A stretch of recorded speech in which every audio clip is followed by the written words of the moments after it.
So, thank you for joining us.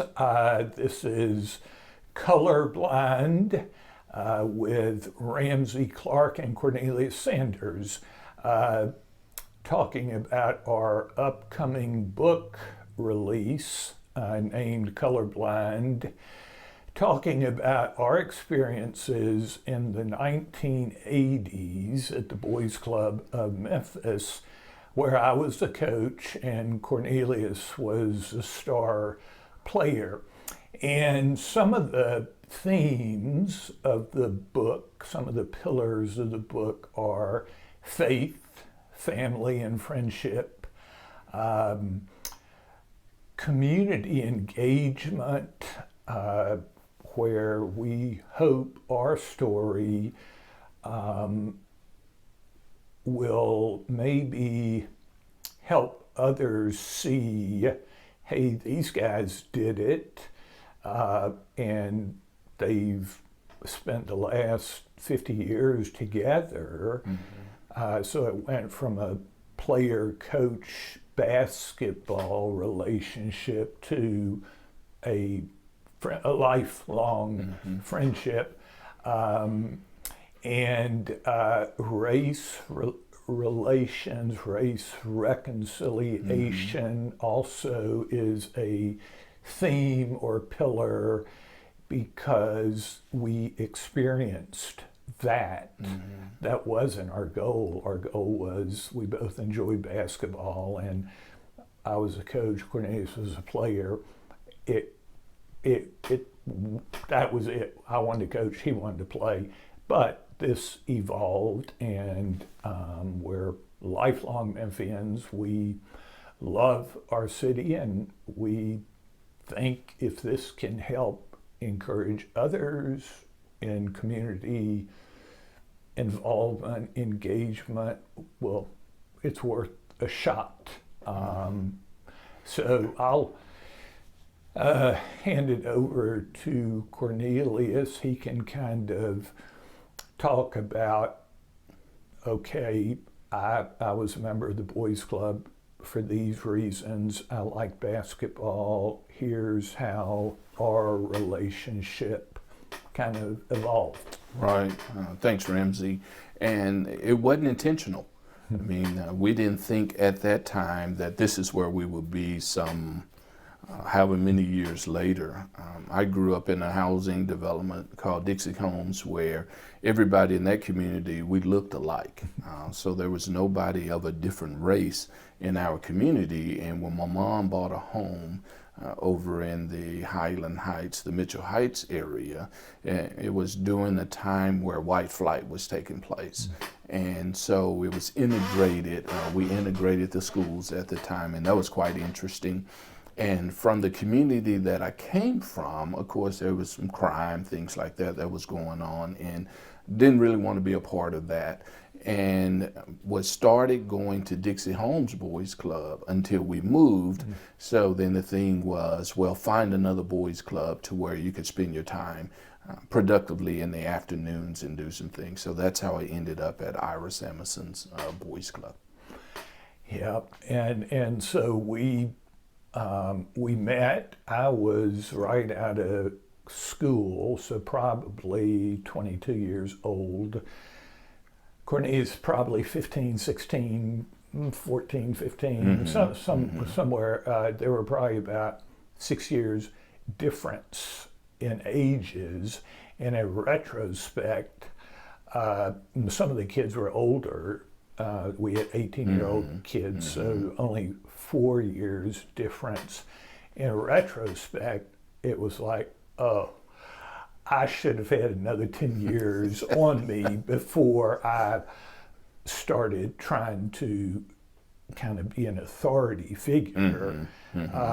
First day of practice, we had two, probably 18 years, they were older kids, 6'6", David, and I can't remember the other guy, who they got in a fight. And here I am, I'm 6'2". They got me about 4 inches and a fight.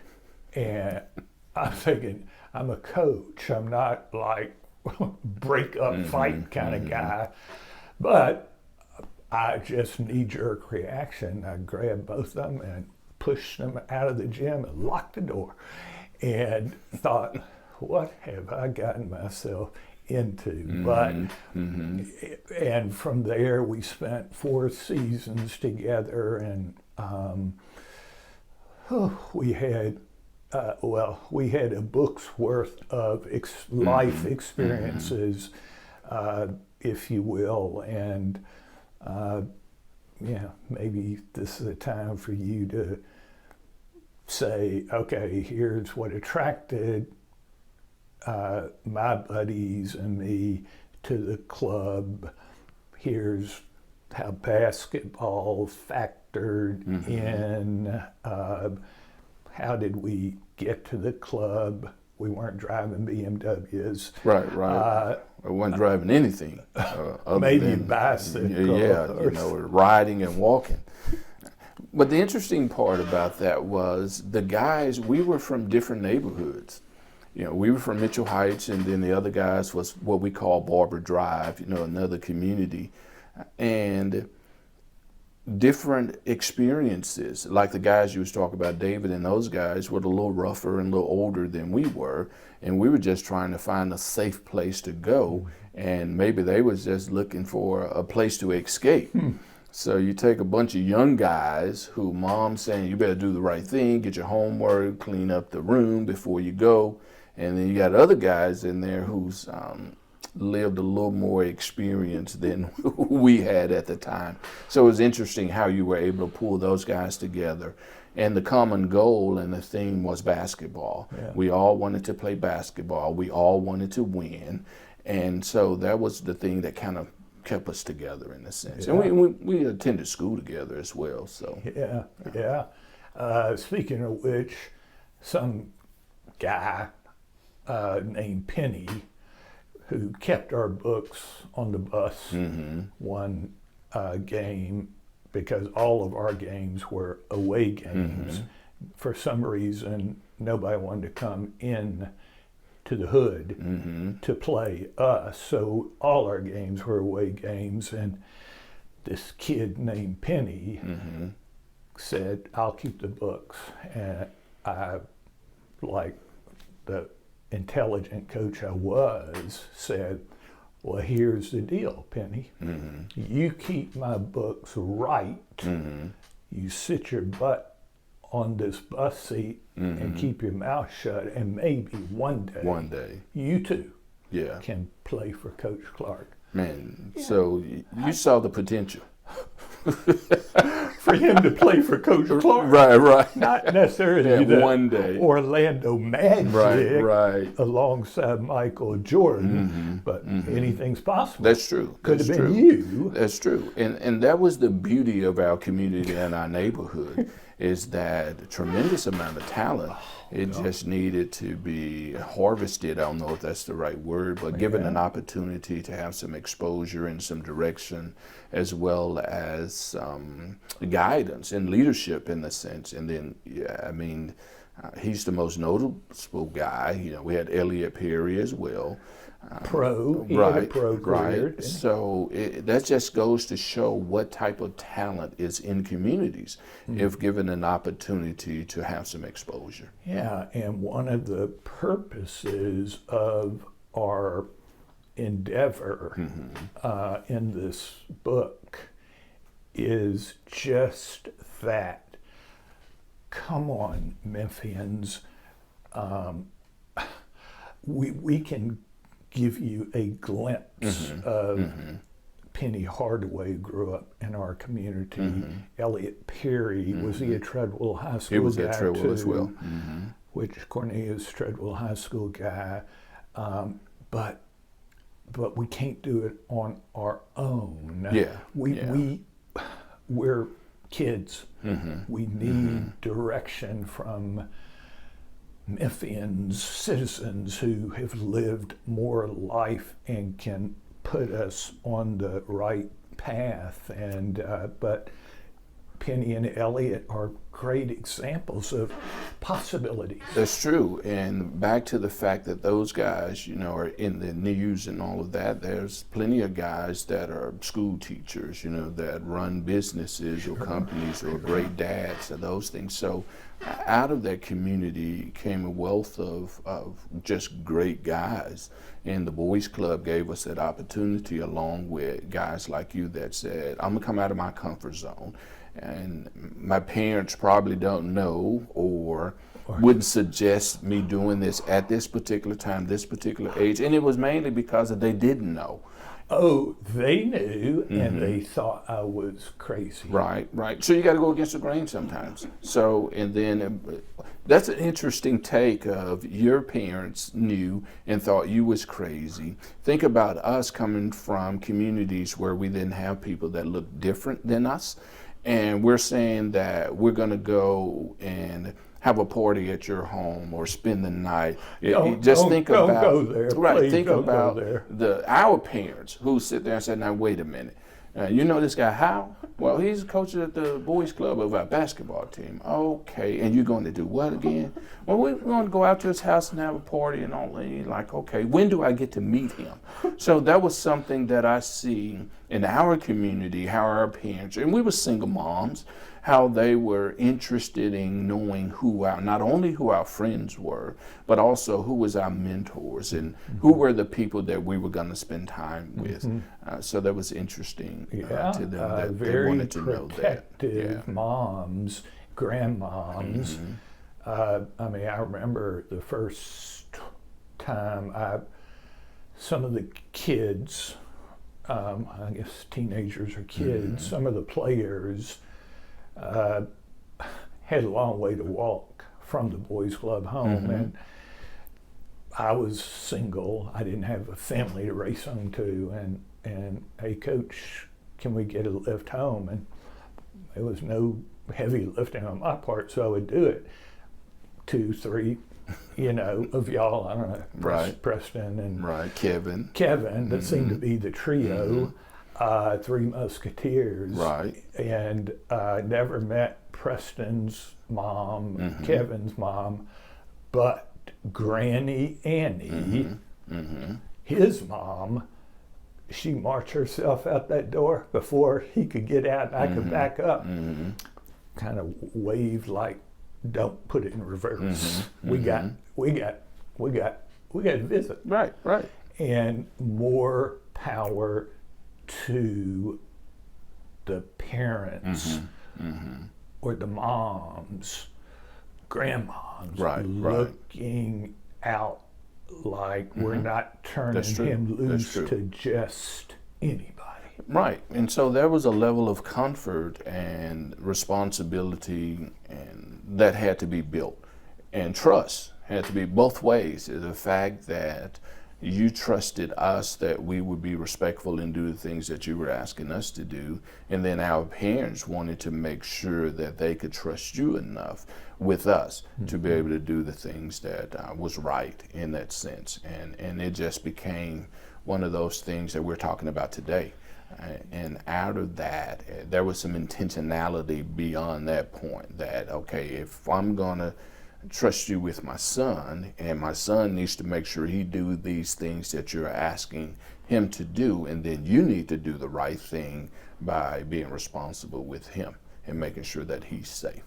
Yeah, absolutely. And it just parlays into, we had 4 seasons together, probably your ages 14 to 18 or 15 to 18, mine 22 to 27, whatever the numbers are. And then the next 45 years, again, we weren't intentional about that.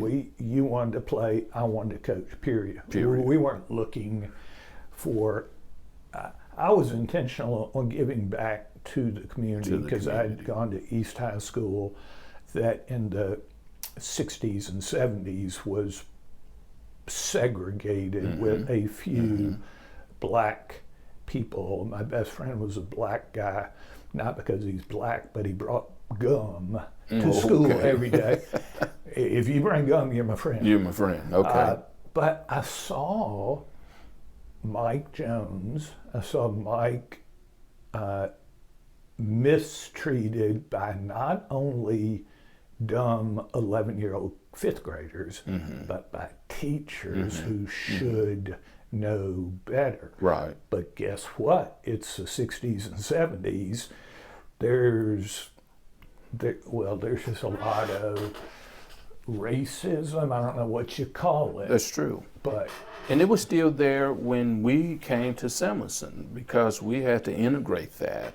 There was a white YMCA, I think, previously, and then it became Boys Club.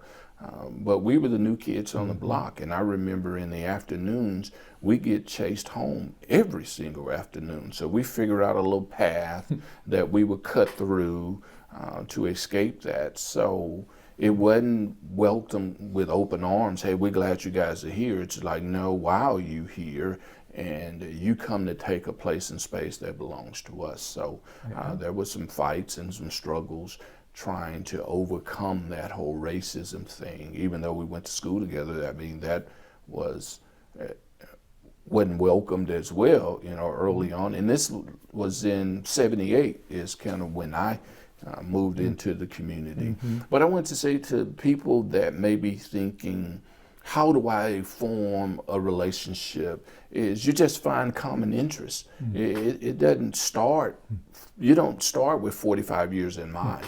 You just think about what is it that individual like and I like that we could come together for an hour or however long and just bring about change. And I think that's what happened. Oh, and it doesn't have to be sports. We just happened to be, I was a player at East.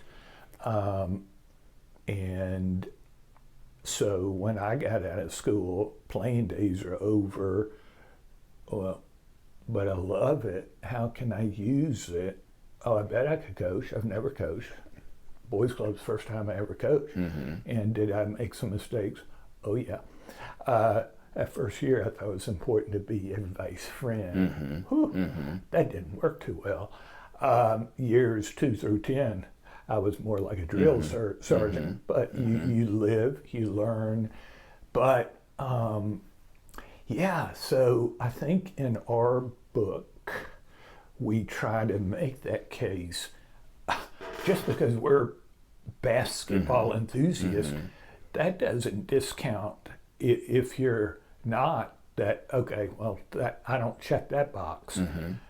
If you're an educator or you're interested in academics, man, there's so much opportunity everywhere, but especially in the inner city, tutoring opportunities.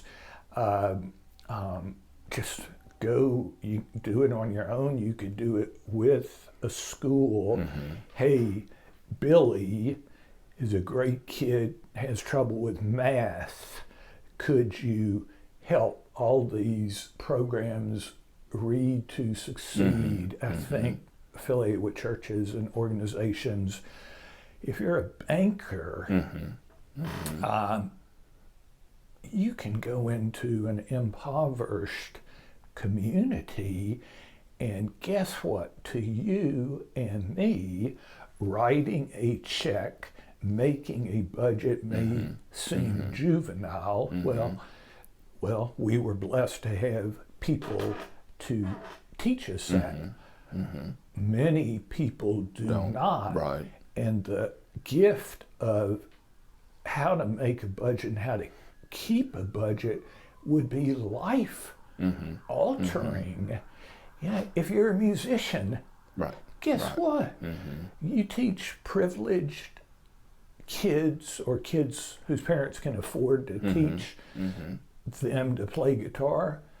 Take that guitar into the inner city. Take it to the Boys Club. They welcome you with open arms. Take it to a church. Take it and teach a kid a skill set that he can show his community. he learned to play the guitar from somebody, I don't know. Right. And now he's in the school band. He got a scholarship to college. There's just a plethora of ways to invest. And the only reason we're doing this is it's brought us a lifetime of joy, our relationship, through one little just investment. Right. And on the point of investment, you know, people say all the time, you could be anything you want to be. But there's a few pieces that I think is left out. If I'm given resources or direction, I could be anything I want to be. What if I don't know what I want to be? So you're just saying that as a blanket statement, but let's drill down a little bit. Give me some resources and some direction, and then let's see what I can be. And one of the things I talk about all the time that was pivotal in changing and making me the person that I am is exposure. You have to give people some exposure to see that there's some other things out there. We grew up, we didn't see other than a public pool, but we didn't see folk living in tree-lined streets or grocery stores in communities or swimming pools and things like that, but be able to get exposure, get out and see, and then you know that someday I could do this too. And you have the wherewithal, the inspiration to say, we don't have to continue to live like this. There's another way. And by giving that exposure, resources, and directions, then things happen. I remember a good friend of both of ours, Colenso Hubbard, Father Colenso Hubbard, who, by the way, was an All-American football player at Alabama under Coach Bear Bryant. He was a bear of a man, teddy bear heart, but he could knock your helmet off. Said he took kids from the Emmanuel Center in Memphis, which resides in what used to be the center of the two largest housing projects in Shelby County, to St. Louis every year. And just to your point, you can't, his saying, which is very similar to yours, you can't be what you cannot see. So to just make that 300-mile trip north from Memphis to St. Louis, you see things along the highway, restaurants, apartment buildings, homes, and then you go to perhaps a college environment, professional sports, St. Louis Cardinals, baseball arena. Well, those kids come home. I don't see that in my neighborhood. Right. But it's out there. It's out there. So what does it take? So it's great point. Yeah, you can hear lip service. You can do anything you want. You can do anything you want. Sure, you're right, but there's a caveat. That's true. If I can't see it. If I can't see it and know how to eventually get there, then it's one of those things where we just talk. I'll go try to do something else. But one about exposure, growing up in Dixie Homes, I had a paper route. So I used to ride my bike to throw those papers, and I used to come out on Poplar, and then there was a famous restaurant called Four Flames. And I used to ride by there every single day throwing that paper, and I said, man, when I grow up, I want to be able to go and have dinner. At Four Flames. And that was something that just was a drive and a motivator to me to just be able to go to a place, sit down, that had cloth tablecloths and flatware, and be able to order from the menu. And because again, we wouldn't go into McDonald's all the time, but that was something that you could do.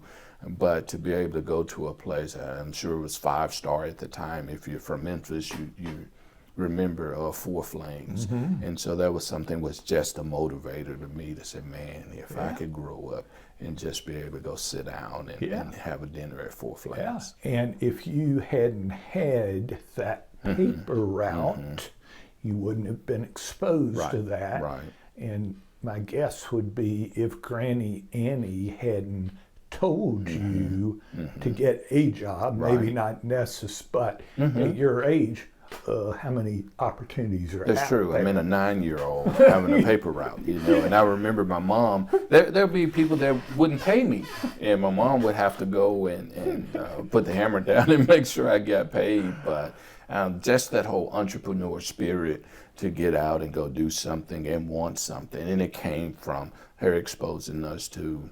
When she worked a job and they had a Christmas club, so you save your money during all year long. So come Christmas time, you had a little stash of money that you could set aside and be able to purchase your children's gifts or whatever. And then in the summer, she made sure that we had one trip, and that trip used to be always to Hot Springs to Dog Patch, USA. But that just implanted in me the fact that she wanted us to get out and see and do some things. And so to be able to do that for others, and then to meet you along the way, and you say, okay, well, guys, let's go and be exposed and see some additional things. And then this is the how-tos, how you can make those things work. And that's kind of the beauty of our story. Which can be everybody's story, that take a kid who maybe didn't have a paper route, hasn't seen a restaurant other than McDonald's, and expose him or her to something they can dream about. It's not heavy lifting on my part. You know, I have been asked, Cornelius and I have spoken to groups. I remember at the Urban Plunge, and we were advocating same thing about engagement, give back to our community. Well, guys, you know, people would ask, how do we get started? Like, I don't know, like you coached, I don't know if the guys would like me. Fair question. They hated me. Right. I was going to say they probably wouldn't, early on. You gotta get and you probably wouldn't like them, because I don't think you liked us. So. No, I hated y'all. Right, but it had to be something more than that. And it's just, it just takes so little. We talk about in the book, it's not a lifetime commitment you're making. If I sign up at the boys club to coach a season, that means October, November, December. That's it. Right. And that means Tuesday practice, a Saturday game. So I think that comes out to like, not that many physical engagements. And then that's it. And at the end of the season, and this probably won't come as any surprise to you, every season I left into December thinking that'll be it. 10 seasons later. Right. Because, was it a piece of cake? Was it like, man, I found, no, it's work. But it was less work every season. But, and we talk about this in the book too, at what point did hard work become an obstacle? It wasn't an obstacle for previous generations. And it's such a short period. 3 months, and if it's hard work, okay. Your professional work is probably hard work, and you got to do it a lot more in 3 months. And again, it wasn't 3 full months; it was a couple of days a week. So it's from where we sit because we've lived it. It takes so little. It really takes so little. And the joys, the benefits you reap as the initiate, well, I think for both sides of the fence, helping somebody realize a potential future, a potential dream they hadn't seen before, it's life-changing. That's true. And there's some unspoken things. If you've never worked other than when you guys was integrating in school, and if we never was exposed to different ethnic groups and was growing up like that, but was able to see a guy. So when we went back home, if somebody around the dinner table talked about white folk, then I could say, well, I don't know, because I know a guy that is not like that. So I don't know if all white folk are like that. And then I'm sure when you go back around your buddies and parents, when folks start talking about those kids in there in the city, don't want anything, all they do is shoot, rob, kill, do. And you were able to say, I think I know about 10 guys. Well, maybe 8. Maybe but 3. Right. But not everybody is like that. So if we take time to get to know one another, I think it lessens some of the anxiety and the fears and the judgments and the prejudice that we have towards one another. And that's it. We often say change or make a difference in one life. If I cause you to pause and say, well, I don't know if all white people are bad, and you share that at the dinner table, vice versa, well, yeah, 9 of the kids are terrible, but 3 of them pretty good kids. One of them has potential. I doubt he'll ever realize it, but I'm messing with you. It's a domino effect. Right. And it just, I keep coming back to it, so easy. Yeah. But people get paralyzed, understandable. Will they like me? What do I have to offer? You know, the beauty is you have to offer what your DNA is. Right. Ours is basketball. You might be an educator, you might be a banker, you might be a musician, you might be a photographer, you might be an art, whatever is already in your wheelhouse, it can be a gift of life. That's true. But be authentic with it. Because if you're goofy, be goofy. So don't come and try to be something that you're not, because the kids are not going to try to be anything. They're going to give you real, raw, authentic selves. So we ask that when you go into a community to be that. You don't know it all, and you don't know what experiences they have and what they go home to, and don't try to be that person. So just be yourself. And they will begin to appreciate, love you, and enjoy you for being that, versus trying to be something else, and then they find out that you're really not that, because they'll see through that. Oh, yeah. You put on a facade in front of them, and then they get word that, oh, well, I know somebody who knows him, and he says, away from the boys' club, stuff that's not consistent with what you're saying, yeah, that'll come back and bite you every time. Another part of the book we talk about, kids just want to be heard, seen, loved. Those of us fortunate enough to have received those things growing up, great, gives us such a head start.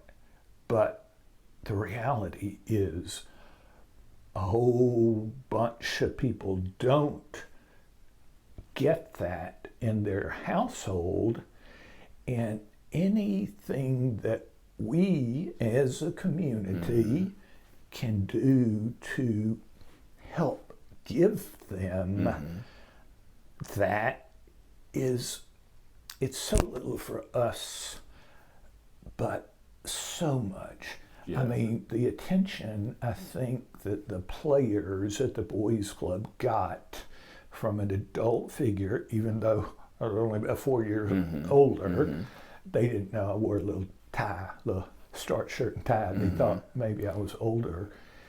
I can remember a kid saying, Coach Clark, I had a crappy day at work, food service, it's kind of rough. And came in there ready to bite somebody's head off. Coach Clark, and what? And it's like, I learned to do a layup with my left hand.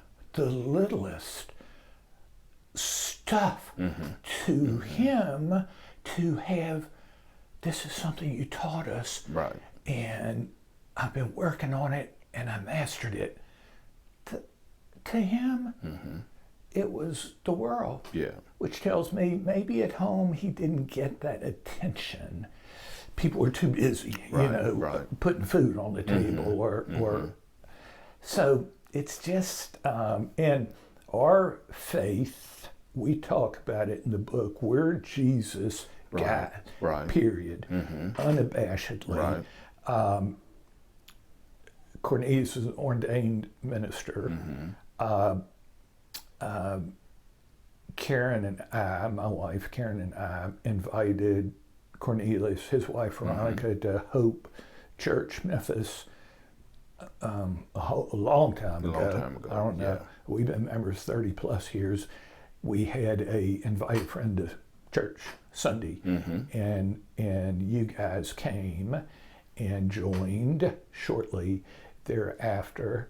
Now that had to be a different look of faith. That's true. That's true. I mean, coming from Black Baptist to Presbyterian, you're back in those settings where no one looks like you and don't worship the way that you worship, and you got to be okay with that. And I was going to say, to the point of someone's looking at how to get involved, don't come thinking you're going to be these kids or children's savior. That'll come later, and it won't be you. Back to the church piece, Jesus is our Savior in whatever faith that you're in, but that volunteer, don't come thinking I'm going to be the Savior. And back to coming to Hope, Veronica and I was at a place in space, and we had Melvin at the time, where we needed to just come to a congregation, sit down and hear the Word of God. And no one knows our name, sort of thing, and not be not a spectacle in a sense, but not to be so different where they see you and everybody want to run to you and ask you to come down front and do whatever. I mean, they will let you sit, enjoy, and worship, and that's what we needed at the time in our lives, and the rest is just history. Oh yeah, I mean, and we would. In the early years, we would go out to lunches, dinners, just the two of us with our wives. And when the meal was served, you were always the one to pray. That wasn't a comfort zone for me growing up in the faith I grew up in, praying in public. Gotcha. And it evolved to now, when we go to lunch, we split those. I'll do it one time, you'll do it another time. So I benefited, who knew that that's true. Coach would benefit from player in something totally outside the realm of sports. So our faiths bled over, do bleed. I learn worship things from you, praying in public, how you worship, that I was never exposed to. Some of them make sense to me, and I incorporate. Some of them don't. It's like that's not my DNA, so I keep on keeping on. But it's just the beauty of relationships that can go from basketball to faith, friendship, families, our kids. We've between us, we've got 3 adopted kids. They know each other. They love each other. Melvin calls me Uncle Ramsey, which is a trip at any public gathering. I want you to meet my uncle, and they look. Oh, okay. So, must be a story here. How did that happen? I remember at Granny Annie's. I think it was Granny Annie's funeral. And Melvin came in from Colorado and was talking with some people and said, excuse me, I got to go talk to Uncle Ramsey. And I'm sure they were looking for him to talk to somebody that looked a little different than me. But it's fun and it's light and we don't take ourselves so seriously that there's just a world that can happen from a little 3-month investment in putting a whistle around your neck for an hour and just giving a little guidance, a little offering a little maturity to a younger population, a little exposure. And I think our kids, I know our kids are better for having grown up in families where, well, one of Dad's best friends is Cornelius. Well, so what kind of name is Cornelius? Anyway, I don't know any Cornelius. Well, he's a kid that Ramsey coached at the boys club, and the boys club, so like he's black, but and our kids go, but so just kind of another offshoot from our relation, we've passed along to the next generation, kind of like the title of our book, they're colorblind. To them, if you were to question what color somebody's friend was, they would just like, what does that have to do with anything? Because they're intuitively it's character over color. And so there's so much that has come out of our nearly 50 years, just life experiences and stuff that we never intend. We weren't thinking about families, kids, adoption. Now that's a whole nother. Lord help us. That could be another book. Well, it's a chapter of this one. Well, we didn't have energy to make it much more than a chapter, but I keep harping on it's not rocket science. It's really quite simple. It's just getting over that hump, which looks like a mountain. I get it. We get it. But it's getting out of that paralysis, and that's a real thing. Paralysis is a real. I get it. We're not saying it's easy. Just get over yourself. No, it's gripping. It's the unknown. Like, how's this going to work? You know? But I remember we told this group we spoke to that when we fielded questions, well, how did y'all get started? And at the time, Michael Jordan was a big deal, you know, whether that 80s, 90s, whatever time frame that was. And Nike had sponsored him, and they had a 2-word slogan. You remember what I was thinking? Or 3 words. Right. Just do it. Just do it. So you're thinking and you're feeling paralyzed. Is it sports? Is it finance? Is it education? It doesn't matter. Yeah. Just do it. Yeah, just do it. Try. If that's not your cup of tea, hit the pause button And and try something maybe else. next season try something else. So for me, that's one of the biggest things I want to get across to the readership is just take that step of faith. And with us being Jesus guys, do we literally see it as a step of faith? Yeah, we do. You don't have to be a Jesus guy to just take a step. And just a multitude of blessings for both parties. And for our city, Lord knows.